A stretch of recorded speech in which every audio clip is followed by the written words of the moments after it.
This podcast is brought to you by Pragmatic Play, a leading game developer providing player favorites to the most successful brands across the industry.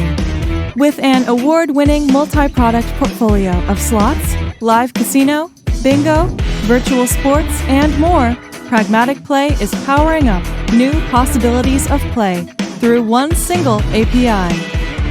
Visit pragmaticplay.com and discover your favorite every time.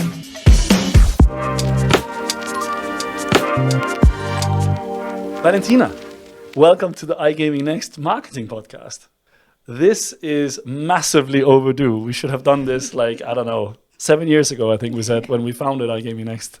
How are you today? Good. Yeah? Thank you for having me. You're very welcome. We have been planning this podcast for ages, so I'm super excited now to start. Me too. Me too. So before we start, looking from the outside, you're kind of for me, the uncrowned marketing queen of iGaming, almost a little bit. Have you received any awards yet? What do you feel about that title? Thank you. I feel good about the title.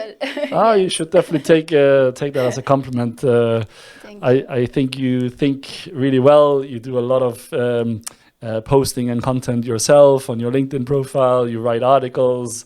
And you really take the time it needs to look into all these new trends as they come up. So well done, first of all. Thank you.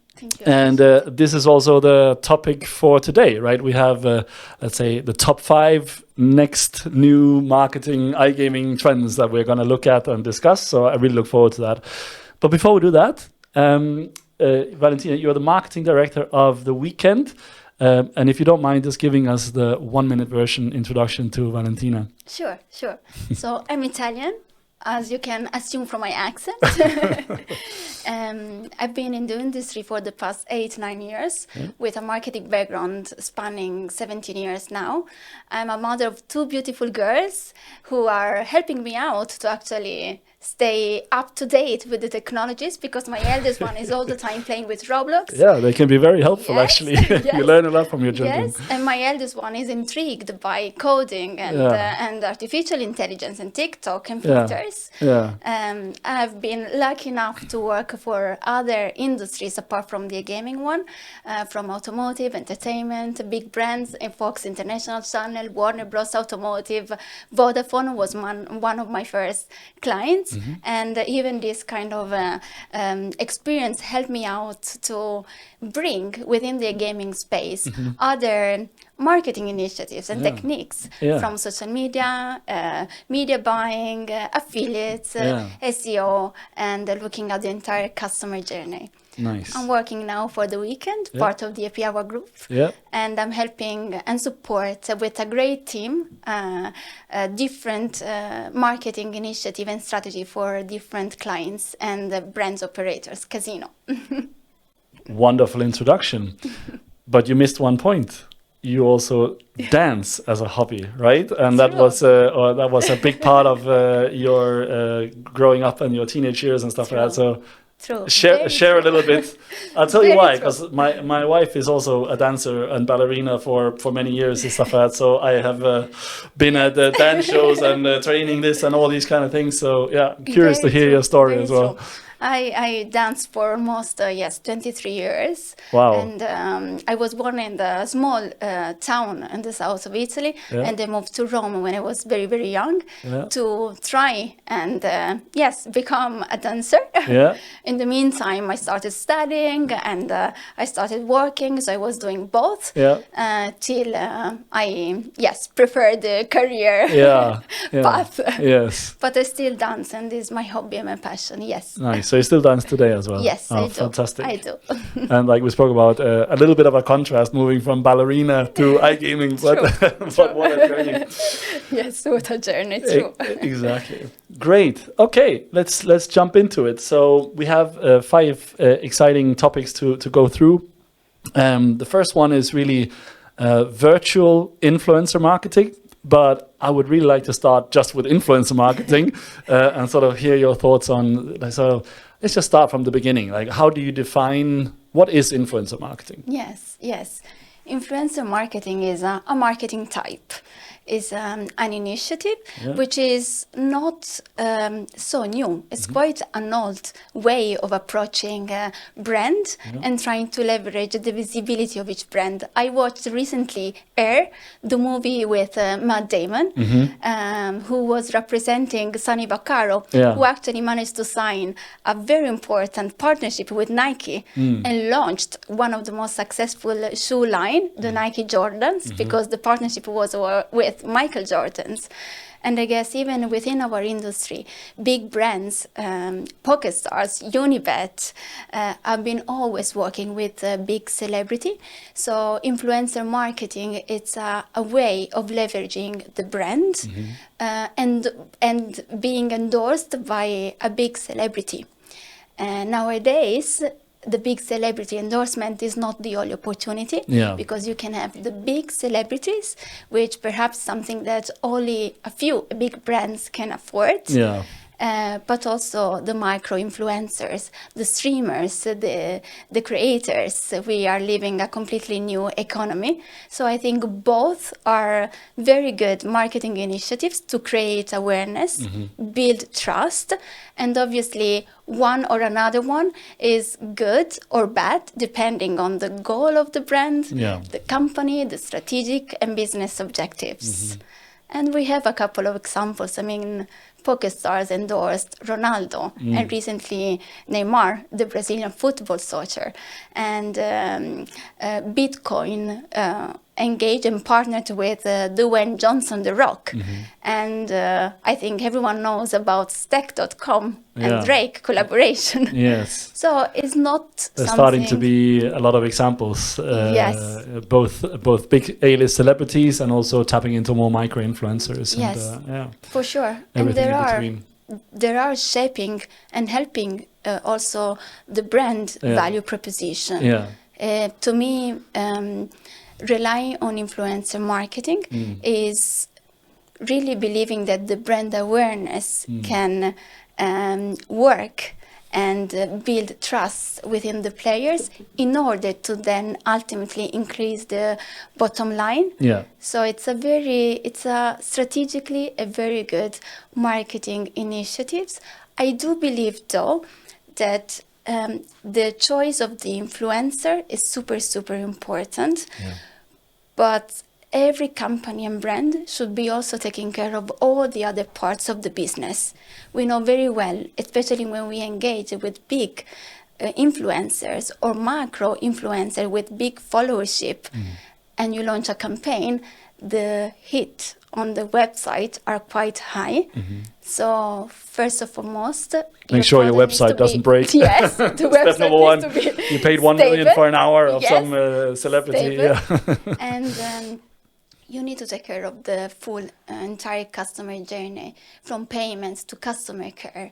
And I also believe that the journey should be personalized and consistent when you embrace such an initiative, because obviously we are talking about millions of followers who can identify themselves with that particular influencer or celebrity or streamer, and they expect things that are kind of with a big affinity towards the celebrity that they are looking at. I was going to say that actually. So in my simple world, I would say step number one is you need to know your targeted audience really well. Who are you trying to reach? And step two, you need to find an individual that holds influence over that target market to some extent, right? They need to be able to influence. So I know it sounds so simple, but sometimes we get carried away with these buzzwords and sort of forget what it stands for. 100%. I also had another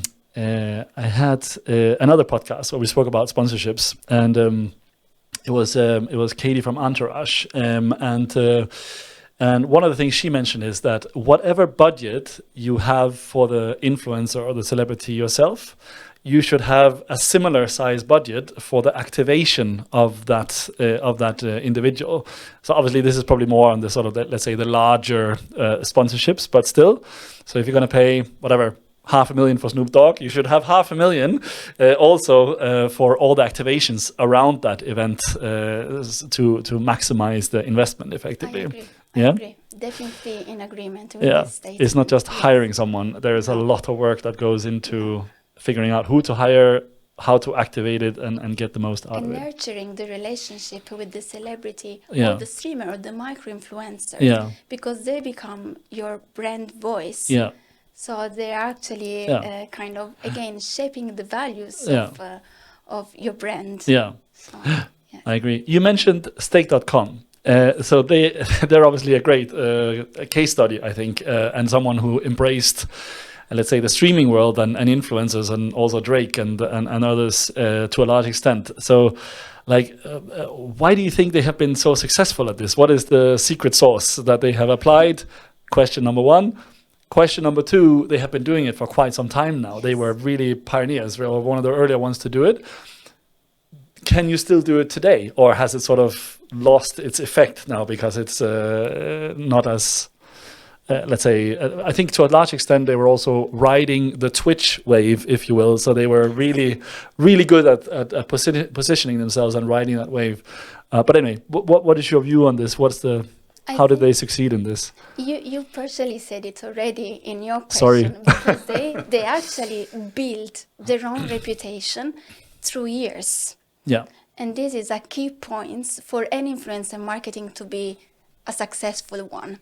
They ride the Twitch wave and the crypto space as well. So they focus a lot on awareness, on having a stable product, an attractive portfolio of games, payments, and I mean, riding the crypto space in a particular time where everyone was interested into crypto. I mean, here we're talking about a big giant with 250 million transactions per day. So it's not a joke.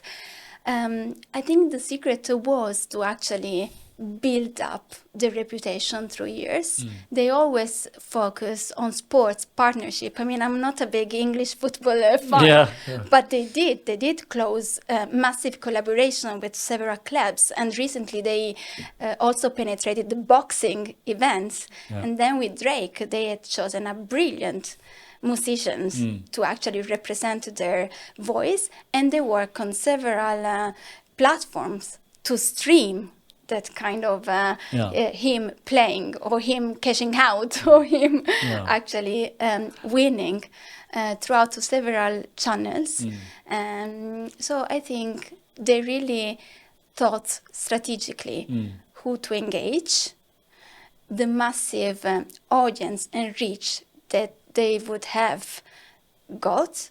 And they had also a plan B. When Twitch banned them, they immediately built up and launched Kick.com.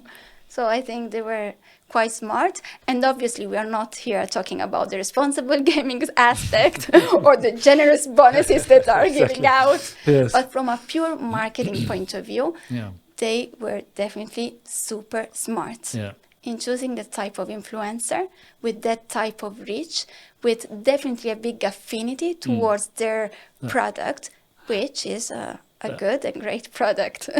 Exactly. And maybe that's the secret sauce. Like, again, like it's not, even though to the outside world it might just look like the big streamers, but before that there is a great product. I actually think they have a fantastic product. They are very strategic. They know what they're doing. They have the whole player journey mapped out. They know how to work it. And then on top of that, they also were sort of riding the Twitch and the crypto wave to some extent. So maybe it was the perfect storm. I don't know, but it definitely worked. And what is your view on today now? So now we're 2023.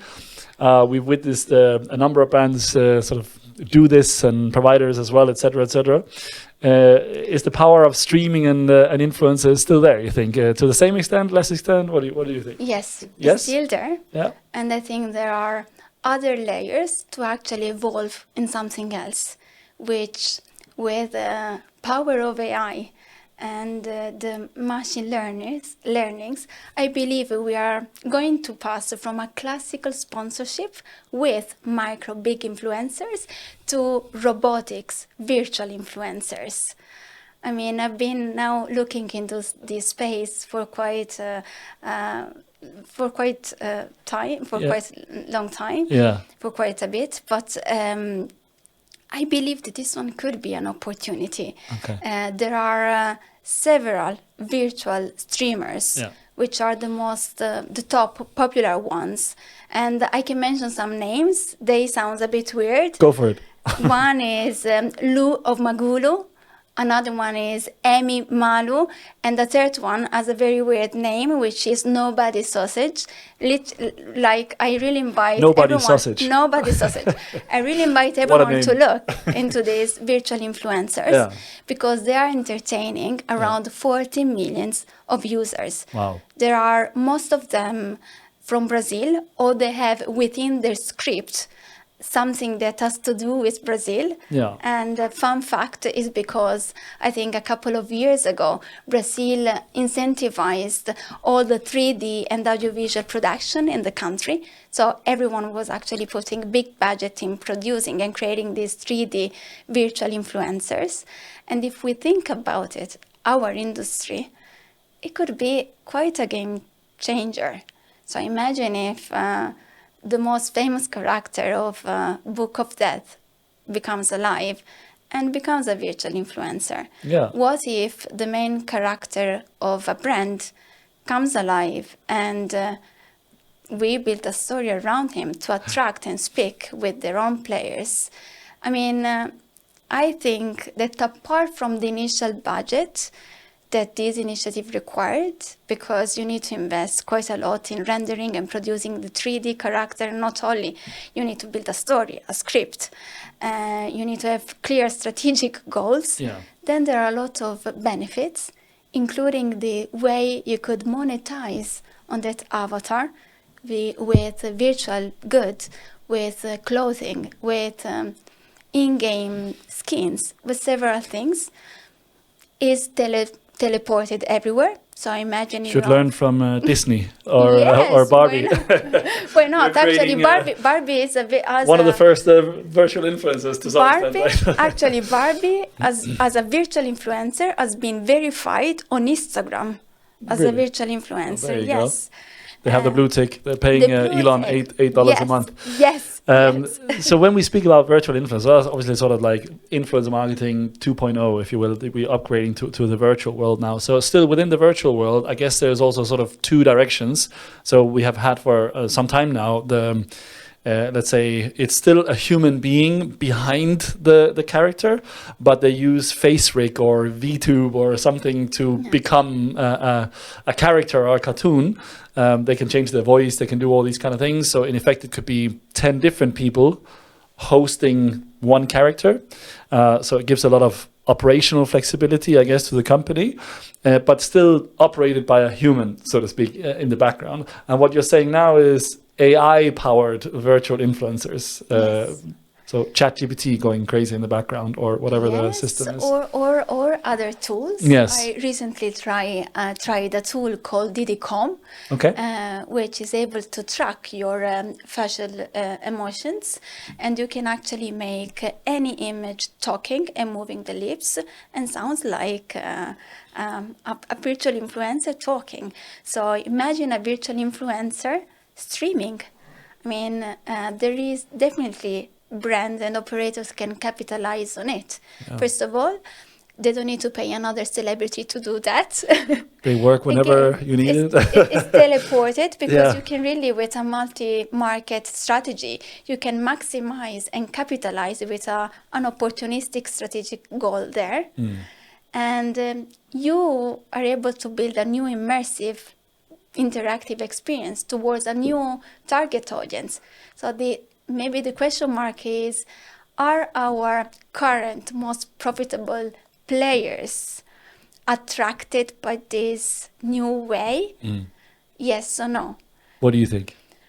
I think will be definitely more attractive for the new generation. However, if to the new most profitable audience, we introduce step by step new concepts that can leverage their experience, there is a good chance and a good opportunity for them to embrace.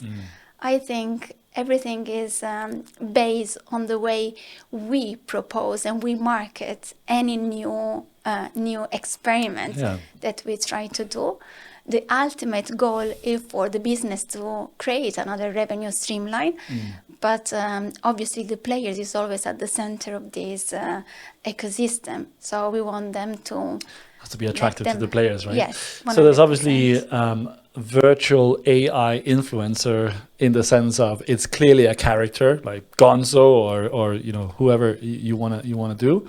But there's also the clone of a human versus. So again, could we see a future where, for example, the live dealer providers of the world who employ thousands of dealers today, eventually, let's say at least part of them could be replaced by virtual AIs, so to speak? Because we will be so good at mimicking a real human, so to speak. Yes. That could replace that experience, so to speak? Or do you still think the player will, obviously we're talking years into the future most likely, but I see it's going fast.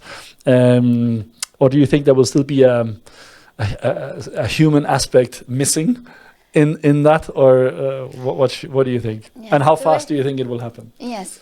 The way I envision this is not having robotics or virtual characters replacing the live dealer. The way I see it is how brands could maximize on the opportunity to have both and use them in different ways. So, for example, we don't have yet a live studio with a live dealer in Japan. So why not build up a virtual live dealer, in our case, in this case, that looks like a human. So perhaps players won't even recognize or see the difference.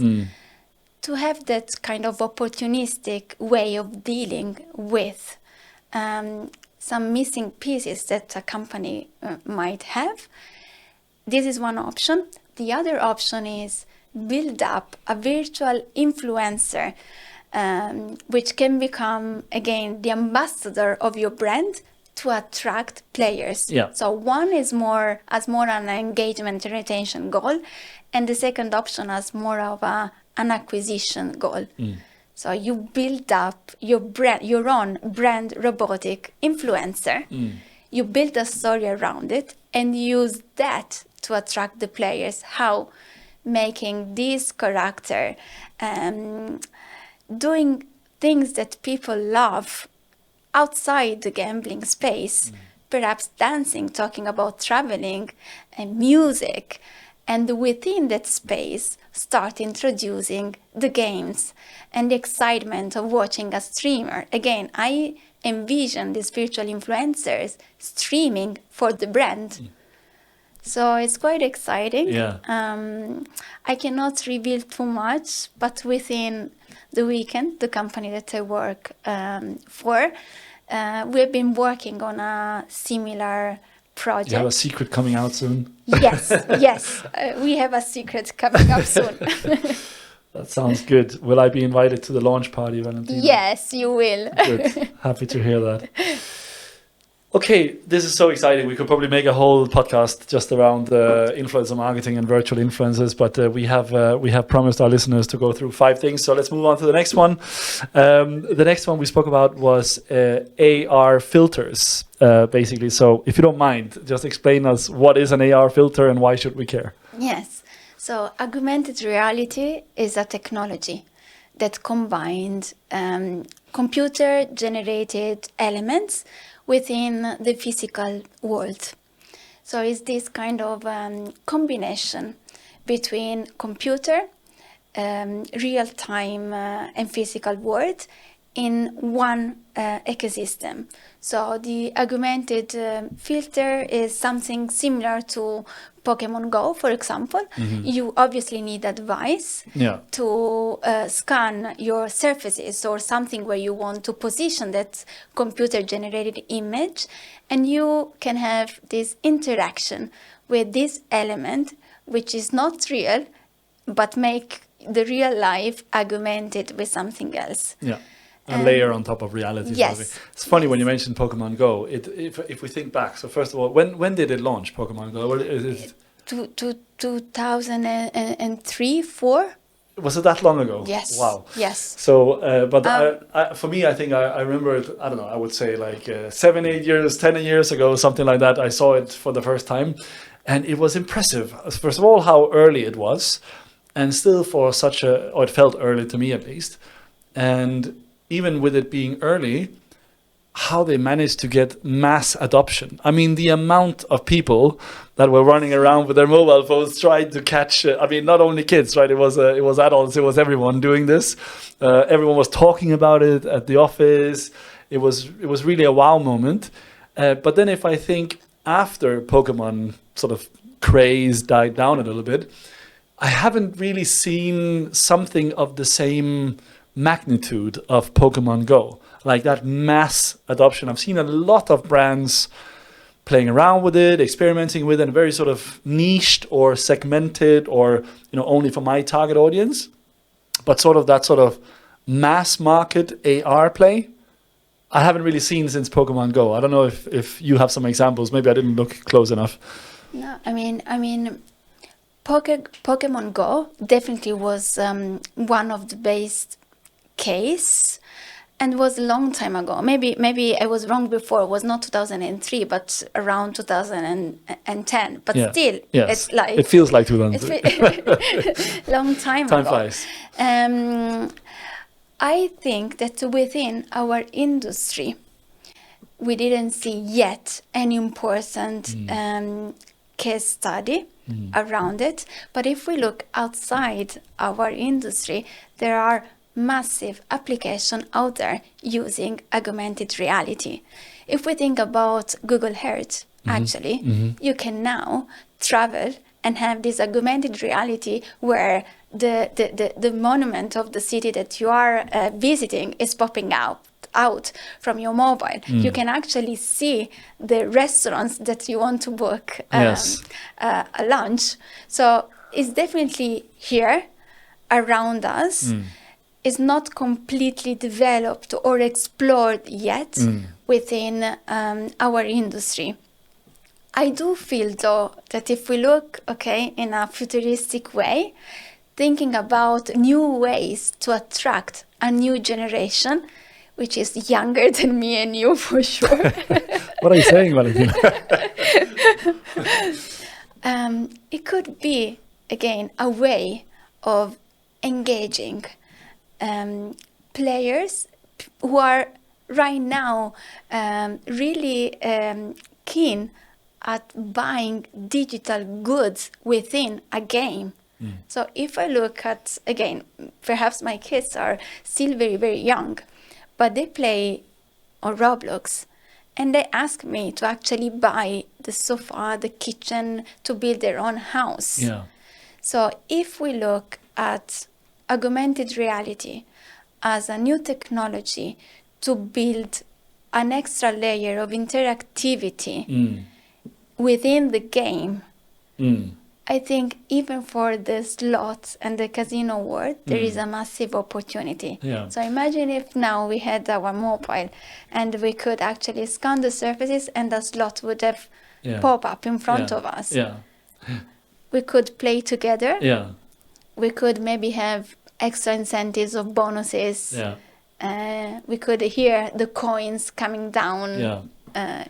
We need some hologram thingy popping up maybe as well. But on the Roblox point, I mean, that would obviously be fully digital, right? And not really augmented reality today, right? But maybe you could imagine a Roblox version where you actually put as a layer on top of reality. One application I've seen that, again, it wonders me why it hasn't sort of kicked off more or more people are using it or talking about it, is when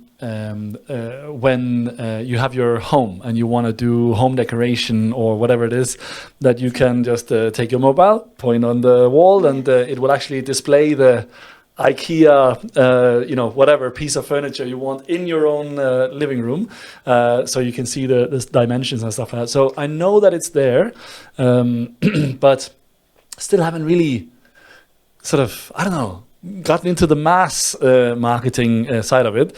Another example is buying clothing, where as well, people can instead of only having the website or going to the physical store, you can use, or some other clothing companies offer this, at least sort of camera yourself, so to speak, and choose whatever top or jeans you want to see on you, and you can actually see it on yourself. But still, again, I don't know if it's because of my age, but I have it for some reason. It's not really pushing through, and it's like if you ask 10 people, maybe one person have tried it, but it's not something they use every day. So that's my view at least. So is there any sort of blockers so for example, when we speak about VR, there's the headset. Is there any blockers in AR where sort of technologically that is hindering it from becoming mass market? Is it still too young and the technology is not good enough yet to really be adopted by the mass, or what's your view on it? Okay, so for sure, from a technological point of view, you add a layer of action within the customer journey. Yeah. Because people would need either to have a QR code and scan it, or again, scan and have a device to have that augmented reality. I think is not yet a kind of mass market adoption because of the purpose. So when something has a purpose in real life, then it becomes adopted by the mass market. So I think right now is more nice to have thing rather than a must. Yeah. But I can guarantee you that very, very soon, at least the way I see it, outside our industry will become much, much more popular.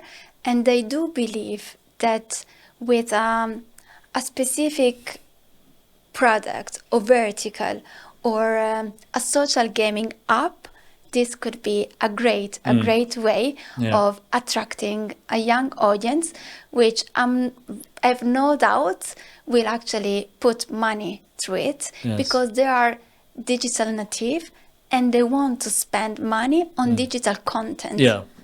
So I see that it could come a mass market adoption. Nice. And within iGaming, have you seen any good examples of AR or sort of brands or operators or anything really using the technology? Not yet. As part of the campaign that I could reveal much about, we worked on augmented reality filter, which is more similar to the TikTok filter or Instagram filter rather than the augmented reality, the one that actually pops up in front of your eyes. I didn't see any good example within our space, but I think this discussion leads very, very well to our fourth trend that I believe will come up very, very soon. Yes. Which is a buzzword. Yes. Is phygital. Phygital. Yes. Phygital marketing. So physical and digital. And digital phygital. Together. Yes. So two words that are blending together to offer a much more intense and engaging experience to the user. If we take examples outside our industry, just inspiration. Yeah. Go for it. But recently, we need some of the inspiration from outside. recently, Samsung built up a big interactive touch screen. I think it was in Germany, where they were displaying the new Samsung phone, and they asked through a massive campaign, digital and outdoor, people to queue in front of this touch screen. Okay, so it was in the middle of the town square kind of thing. Yes. There was a massive screen. With this mobile displayed. Okay. There were a lot of distractions around them, dogs barking, motorbikes running, and they needed to be silent, staring at the screen to get home the Samsung, the new Samsung. Okay. So this is an example of phygital. So campaign. they would so if I wanted that, I would have to figure out where this town square is, where the screen is standing. And in the middle of the commotion, I would have to stand completely still, kind of thing, in front of the screen. And then what would happen? It would register that I had done that. Register that you have done that. So some sort of sensor technology. Yes, Nintendo they were Wii, all cameras. thingy. Yes, it was like living a video game. Yes. When we talk about augmented reality and phygital mechanics, it's more like living a video game within the real time space. Okay, nice. And they could actually get home with their mobile. Nice. So there was the physical presence of someone. Yeah. A touch screen, digital space within, and the mobile to bring with them at home. Cool. And there was another example in, I think, South Korea, so far away from Malta, where Tesco displayed on big screen in the underground. Didn't even know Tesco existed in South Korea, but that's good. Supermarkets. There were big supermarkets displays as people were entering the supermarket, and people could scan with your QR code to actually get the grocery home. So it was a screen delivered. Or it was a physical there store? was a screen. There was a screen Okay. with all the kind of food and grocery displayed, and people could scan. Okay. Shopping while they were commuting, and get the grocery home. Okay. So nice. This is another example, obviously again outside our industry, but especially perhaps in US, we could be a mechanic where land-based casino. Yeah, we were speaking about that, right? So I think if we look at the US and again, a lot of the operators in the US have a land-based property or multiple land-based properties, and the buzzword of all the CEOs of the big companies for some time has been omni-channel or connecting the two worlds.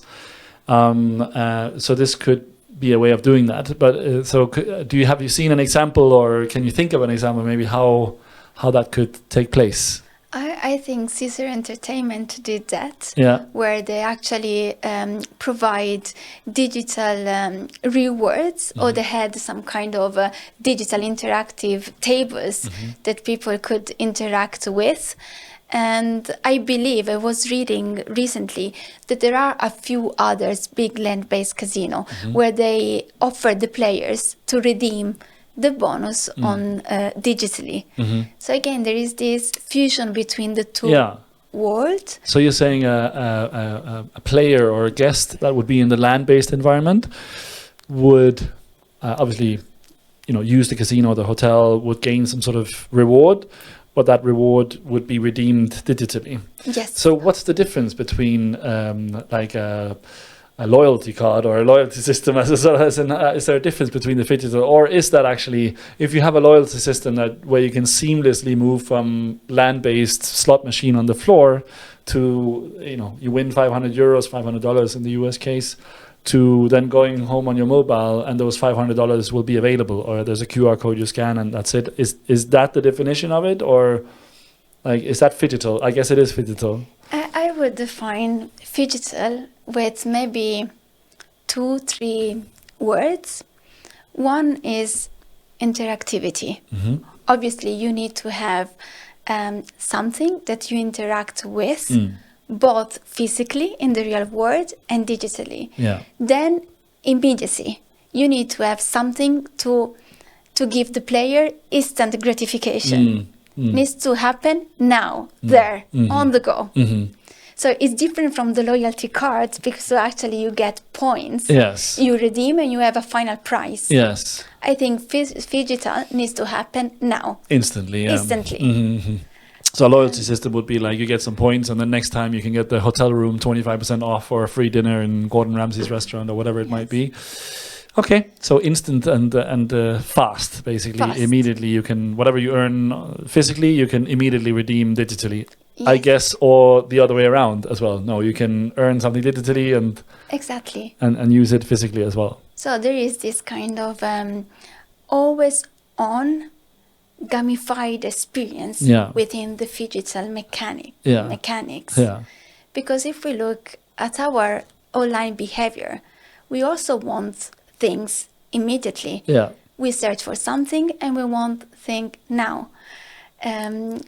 Timing is becoming a bit of a luxury thing. We expect brand to answer back immediately. We expect customer care when there is a problem and we don't find our the bonus on our balance to fix it immediately. Yeah. So I think all these human aspects are affecting the way also the brand is approaching new markets, new products, and the final customers. Because I think in this economy of creators, streamers, influencers, powered by AI, augmented reality, virtual reality, the ecosystem is large and vast, and the experience needs to touch base all these new venues. Yeah. So it's a much more complex way of looking at things. Yeah, I think the US land-based property owners have so many opportunities, as in and maybe some of them are doing it already, but I don't know, I think there is the good old-fashioned loyalty program. They try and make it omni-channel, and whatever. If you play on a slot and you win something, I think most operators are already or almost there at making that seamlessly digital as well. So you can play offline or online as you wish. But what I have not seen yet is, all the hotels also have a ton of restaurants. So when you go to the restaurant and you get the bill, if you spend more than $100 or whatever, there's a QR code, you scan it, and boom, you have $10 on your online account. If you go to Starbucks 10 times in a row inside the hotel, then that also triggers something on the online, the nightclubs, the shows. I mean, there's so many places where you can connect it to the digital world. So yeah, I think there's so much potential. It's super exciting. What about are there any other examples within iGaming of this? I think you mentioned, was it Unibet? You mentioned there was an example. Unibet launched. I'm not sure in which market launched, or at least tried to launch an app with interactive features, including an augmented reality mechanism. I will create a post around it and post it on my LinkedIn to give more insight. All right, very good. Okay, moving on to the last one we have, and I might have a bonus question for you as well, but let's see. We also mentioned voice assistance or voice-assisted iGaming, effectively, or casino or sports betting. So again, what is this? Why should we care about it? What's the benefit? Okay, so again, perhaps we are talking futuristic here, but if we think about our daily routine, I have, for example, Alexa at home, and I, with my family, ask her all the time about several things.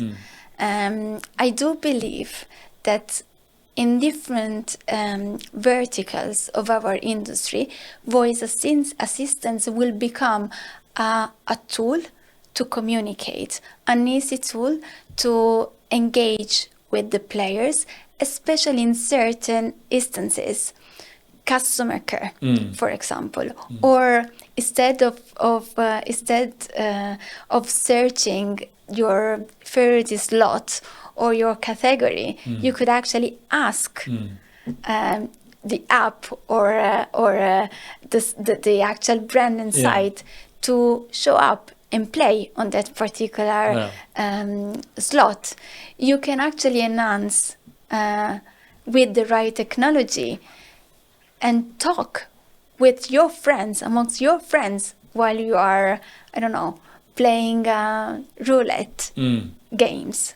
Okay. So I see an application of voice assistant Definitely easier perhaps for other verticals, such as sportsbook, for example. But within the casino space, I do believe there are instances where this will become a thing. Yeah. So what I could see maybe is, like you say, you have Alexa at home, and I think within sports betting it would make sense to say, hey, Alexa, place a bet on Liverpool, Chelsea, whatever. Something fairly straightforward. It's fairly, let's say, non-emotional. It's a fairly simple thing to make a coupon and take the bet, basically. So I think that makes sense. In the casino space, like we spoke about in the prep call, like casino is a very different ball game. Like, as in, it's a lot of it is down to the graphics, the visuals, the sounds, the golden coins, to try and make it that sort of emotional connection, if you will. So would it still be sort of like, how do you see voice assist playing into that? Is it more like a Siri for an online casino, as a sort of that can, like an assistant that can help and guide you? Is that what you're thinking of, or do you see other use cases or applications within casino? It's definitely an assistant. Yeah. So again, the application of having a voice assistant when you approach the customer care, instead of being upset because something happened or the game is not loading and you are very furious and start typing, could be a way of actually for the player to explain what's happening by voice and get reply which is more calm or engaging rather than a cold text. Yeah. And again, when we see it from a multi-language point of view, voice assistant powered by AI could actually leverage everything that we do. Yeah. All the trends, to be honest with you, all the trends that we mention, how are powered by AI. I think AI now is the wake-up call, for all the brands that have this large amount of data and could not really leverage the data-driven approach. Now it's a must. Now the good marketeer will be using all the AI tools to make either their work faster or more productive, but the excellent marketeer will be using AI to create something which is not yet possible. So there is, I think, a lot of advantages in applying nowadays things that might enhance a better communication with the players, better productivity, and obviously after evaluating the costs and the benefits of all the trends that we mentioned today. Yeah. Okay. Very good. Now, when you were talking, I was also thinking about, if you look at the world of video gaming, so they are playing the same game, the multiplayer games, right? And we're doing that as well.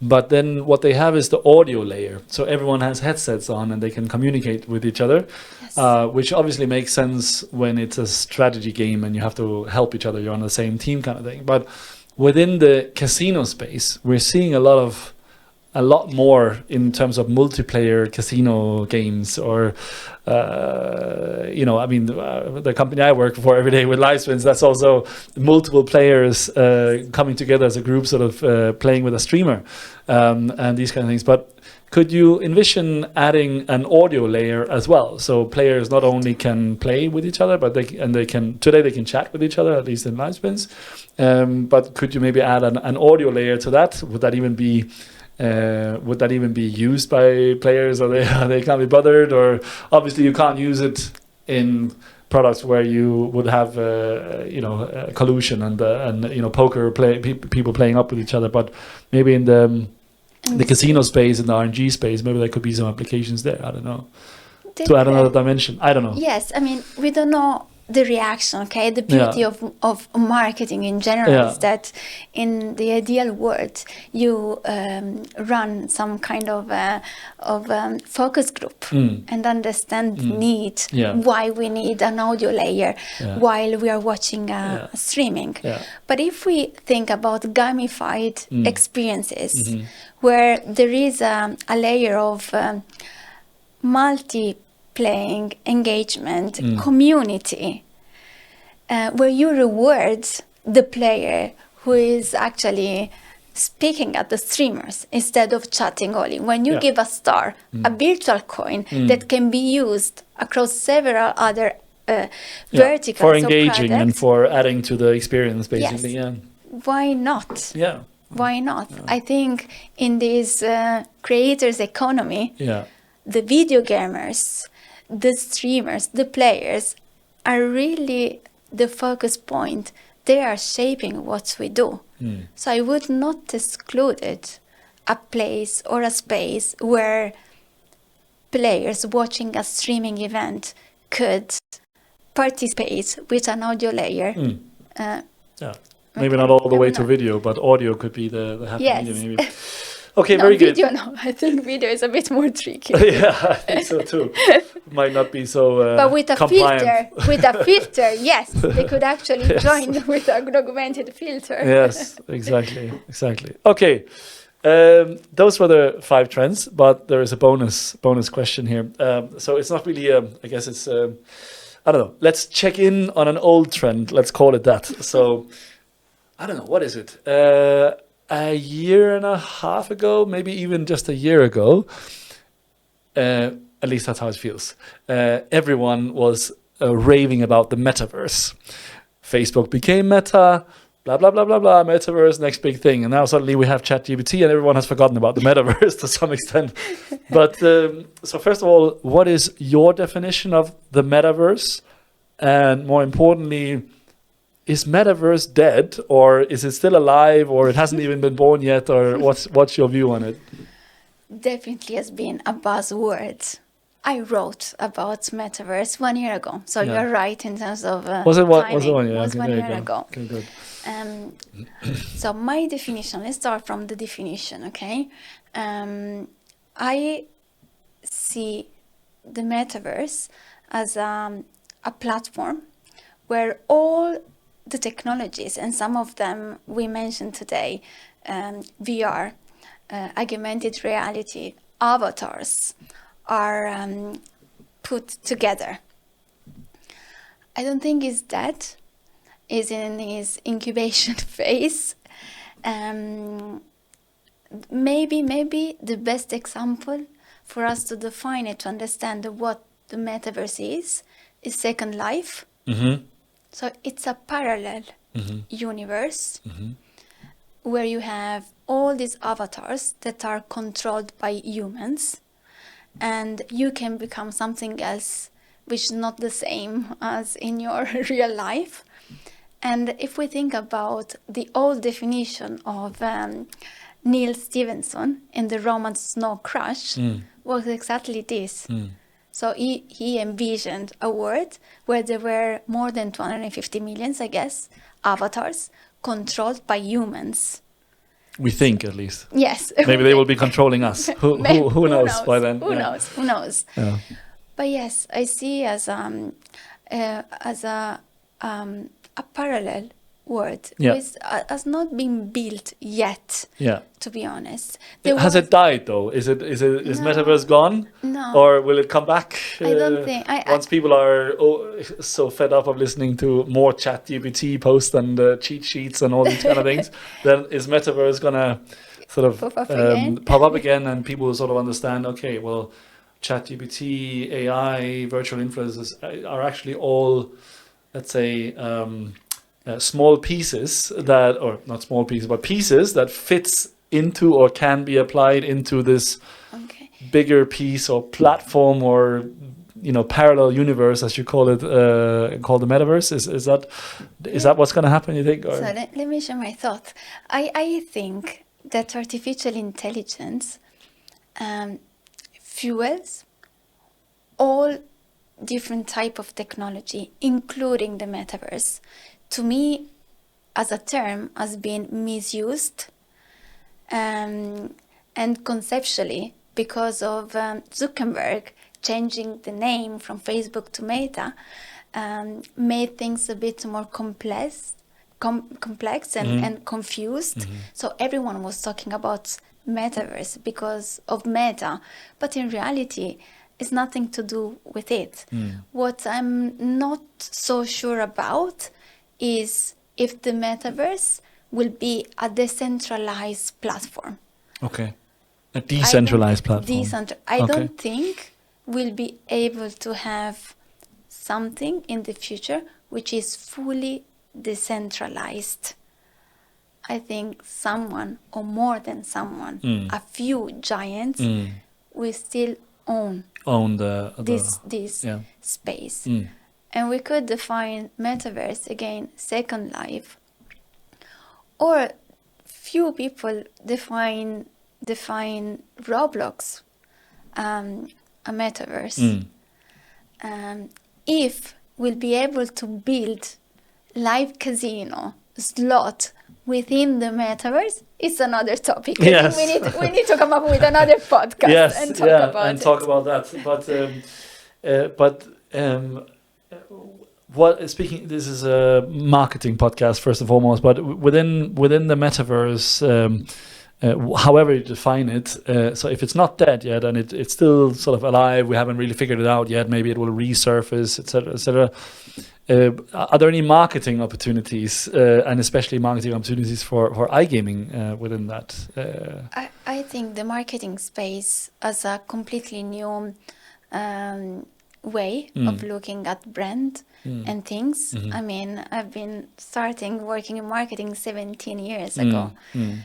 Today is a completely different game. There are opportunities which are, I think, will be riding on the strong knowledge of old marketing notions, but with a different paradigm, with a different way of looking at things. If before we were worried about looking at the business to consumer strategy or business to business strategy, today's we need definitely to look at the business to avatars strategy. If we are going into a world where there will be a lot of avatars that you could create across several platforms, then it's important to look at the strategy that you have and what you make out of the avatar. When we look at branding, we need to define not only the goals, but how the brand could be incorporated in every and each communication that the player or the user will have with each touch point. So I think there will be a lot of more attention to a story, not only storytelling, but story experience is the full experience that you want to build when you launch a product, when you launch a casino. How all this will be integrated in our traditional casino or sportsbook, we need to see. As an industry, unfortunately, we are a bit slow sometimes in applying things that maybe could or are working in other industries, because the truth is that depending on the markets and the regulations, you have some restrictions. So you can do certain things and you need to be very, very careful in applying other type of initiatives. The truth is that experimenting new things is not easy. You need to have the gut and to follow your instinct and be patient to see the return. It's much easier to implement a quick affiliation marketing activities rather than invest on branding. Yeah, and a CEO that supports you in that exploration. I agree. Very good. Cool. Let's move on to a few predictions, if you don't mind, okay. Valentina. So I've written down 3 questions, and I would love to hear your predictions. Look into the crystal ball for the future. So speaking about the metaverse, if we fast forward to 2025, so a year and a half from now, or 2 years from now, as you see it. where will the metaverse be in 2025, you think? I think we'll continue evolving. We will have a better definition of the metaverse, and we'll be able to identify platforms that can be called metaverse and others that are just platforms where there are several technologies working together. I think we will be in a space where we can define what is metaverse. And if we see it as a parallel universe, it's already a step ahead compared to today's, where there is all this confusion. It feels like it has been a year and a half of brainstorming. What is the metaverse and what are we going to use it for? And we're still in brainstorming mode. We still haven't sort of come to an agreement that this is what it is and this is how you can apply it and this is who controls it, or fully decentralized. So, okay, so we'll see. Watch this space. Okay, next prediction here. Will Mark Zuckerberg still be the CEO of Meta in 2024, so 1 year from now? Yes, I think yes. It's 24. It's very, very, very close. So I think, yes, it will be the CEO. Maybe in 5-7 years time, I'm not sure. But yes, in 2024, he will be the CEO of Meta, Instagram, WhatsApp, and maybe other platforms. Yeah, he will have bought Microsoft by then, but he must be in a hot seat at the moment, that's for sure. Okay, and last but not least, so in recent news, Apple announced the Vision Pro. Yes. So will Apple's new Vision Pro become the first sort of mainstream VR device? Will it actually go from early adapters and people who are experimenting and having fun with it to actually becoming, I think that's what everyone is wondering. Is this device strong enough? Is Apple the right company to do it? That with the launch of this device, or maybe version 2 of this device, if you will, but that the Vision Pro actually will take VR into the mainstream and not only the early adapters anymore. What do you think? I think that is a great way for Apple to penetrate this space. They did an excellent communication pitch around this product. I'm afraid it won't be a mass market adoption. The product is super expensive. I believe if the wearable devices becomes smaller or will look like more as sunglasses and will be cheaper, or I actually imagine something even smaller, a badge or something that you can wear without covering your eyes, maybe. But I don't think the product as it is now at that cost will be adopted massively. What if Vision Pro 2 will be at $1,000, $999? Then what? I think depends on the timing. Okay, if it's going to happen in 1 year time, I think will be it's still too early, but in 2-3 years time, with the smaller devices and more familiarity with the VR concept, and again, to me it's very important the utility of anything that we do online, if there is a purpose, and could be also a very stupid purpose. But a purpose nonetheless. Then there are more chances for that particular product to become accepted by a lot of more people. Again, given that the technology is great, given the fact that the design is great, I mean, it's just amazing. But I think at a lower price, with more familiarity around the concept of VR, with a purpose, utility, yes, I do believe that can be become a mass market product. Eventually. Eventually, yes. I see very much the Vision Pro, or I mean, obviously, like if we describe the metaverse as a parallel universe and sort of like a place you can step into, then you need to access that somehow. Yes. And the Vision Pro or whatever headset you'll be using is the current the current front door, if you will, to the metaverse. I think mass adoption will follow the size of the device, honestly. So I think, at least for me, it's definitely going to remain niche.